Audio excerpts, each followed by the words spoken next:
চুইচে দবোৱা নাছিলোঁ ভিডিঅ'ত অনেক আনাছিলোঁ এতিয়া মই আহিছোঁ মৌমাৰীত পাইপ দলঙত গডৰেজ ছিংগল ড'ৰ ফ্ৰিজ এটা চাবলৈ ইয়াৰ কুলিং নহয় এতিয়া চুইচটো দি চাম চাউণ্ড দিয়ে নাই চুইচ দিয়া হ'ল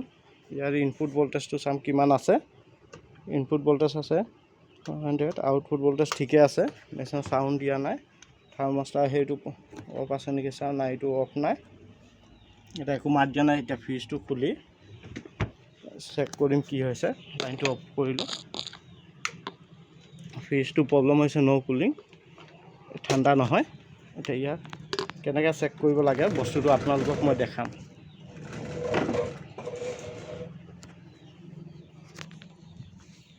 বেক চাইডটো খুলি লৈছোঁ